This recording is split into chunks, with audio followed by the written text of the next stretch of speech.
आप देख रहे हैं लेटेस्ट कानपुर न्यूज।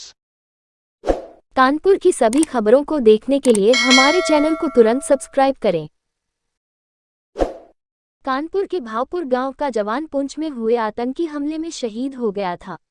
परिजनों के साथ 3 दिनों से शहीद का पार्थिव शरीर गांव पहुंचने का इंतजार कर रहे ग्रामीण रविवार को पार्थिव शरीर गांव न लाए जाने की खबर पर भड़क गए और तिरंगा हाथों में लेकर रोड पर जाम लगा दिया। इसके बाद पुलिस और अधिकारी मौके पर पहुंचे। उन्हें समझाने का प्रयास किया जा रहा है। चौबेपुर थाना क्षेत्र के भावपुर गांव निवासी बालक राम का पुत्र सेना में तैनात करण सिंह बीते गुरुवार को जम्मू में सर्च ऑपरेशन के दौरान आतंकी हमले में शहीद हो गए थे। घटना की खबर मिलते ही पूरे गांव में मातम छा गया था। 3 दिनों से शहीद के परिजन व ग्रामीण पार्थिव शरीर गांव पहुंचने का इंतजार कर रहे थे। इसी बीच शनिवार सुबह सेना की एक टुकड़ी कुछ आवश्यक कार्यवाही व परंपराओं का निर्वहन करने के लिए शहीद की पत्नी, बच्चे व भाई को अपने साथ लेकर जम्मू के लिए रवाना हो गई थी। इसके बाद भी वृद्ध माता पिता के साथ साथ बेहाल परिजन व ग्रामीण अपने शहीद लाल के अंतिम दर्शन के लिए पार्थिव शरीर गांव पहुंचने का इंतजार कर रहे थे। इस बीच लगातार शहीद का पार्थिव शरीर क्षत विक्षत होने के कारण उसके अंतिम संस्कार जम्मू कश्मीर में ही किए जाने की खबरें प्रचारित होने से परिजनों व ग्रामीणों के सब्र का बांध टूट गया और आक्रोशित ग्रामीणों ने तिरंगा हाथों में लेकर रोड पर लोहिया फैक्ट्री के सामने नेशनल हाईवे पर जाम लगा दिया। जानकारी मिलते ही स्थानीय पुलिस मौके पर पहुंच गई और ग्रामीणों को मनाने का प्रयास करने लगी, लेकिन जाम लगाए लोग लगातार शहीद के पार्थिव शरीर को गाँव लाने की मांग कर रहे हैं।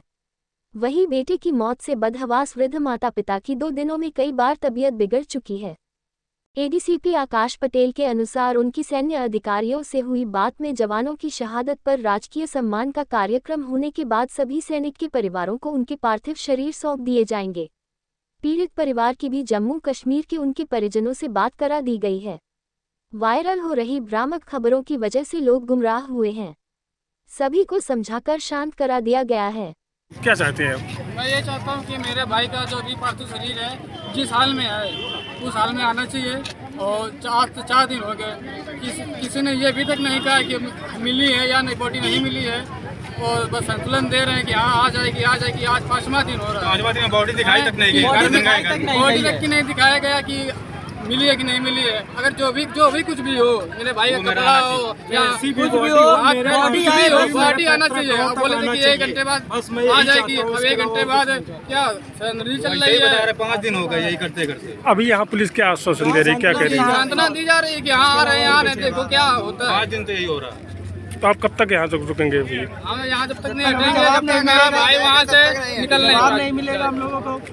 2 शहीदों के घर कैसे उनकी वहाँ से निकलेगा नहीं, तब लोग यहाँ से हम हटेंगे। जो यहाँ से लोग गए थे वहीं पे मौके पर,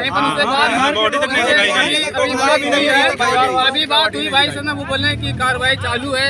अब चालू है, पता नहीं कब चालू है।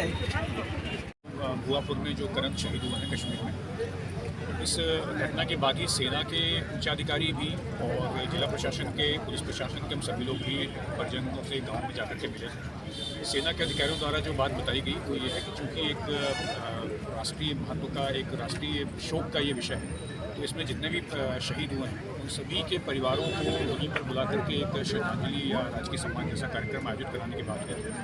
उसके लिए परिजनों को यहाँ से ले जाया गया।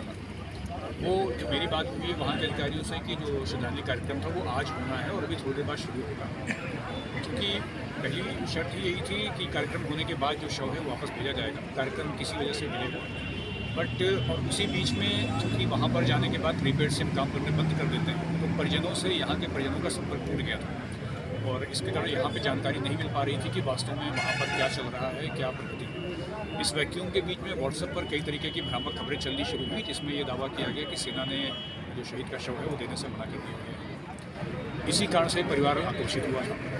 मेरी वहाँ पर जो परिजन हैं उनसे भी बात हुई, जो अधिकारी हैं उनसे भी बात हुई और वहाँ जो परिजन गए हुए हैं उनकी बात, यहाँ जो परिजन बचे हुए हैं उनसे भी बात कराई गई।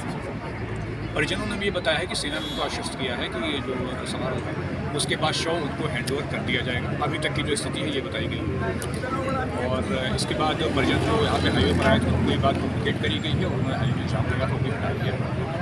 और इसमें आगे भी जो वहाँ पे डेवलपमेंट होता है, जो भी प्रगति होती है, उससे लगातार जो परिजन है उनको अपडेट रखा जाएगा ताकि वापस से किसी भी तरीके का कम्युनिकेशन गैप ना पैदा होने की स्थिति जो भी है प्रजनों को पता चलती रहे और संतुष्ट रहे। कितनी देर जो रोड जाम रहा, अभी की क्या स्थिति है मौके पर? वहाँ पर जो बताया गया है कि जो कार्यक्रम होना है वो अभी थोड़ी देर में शुरू होगा। कार्यक्रम कितनी देर का होता है ये तो सेना के अधिकारी बेहतर बता पाएंगे, तो इसमें मेरा टिप्पणी करना उचित नहीं है। जैसे ही कार्यक्रम खत्म होता है और जो भी अपडेट होती है ये हम परिवार के साथ साझा करेंगे। ठीक। सब्सक्राइब करें हमारे लेटेस्ट कानपुर न्यूज़ चैनल को और बेल आइकन दबाना ना भूलें।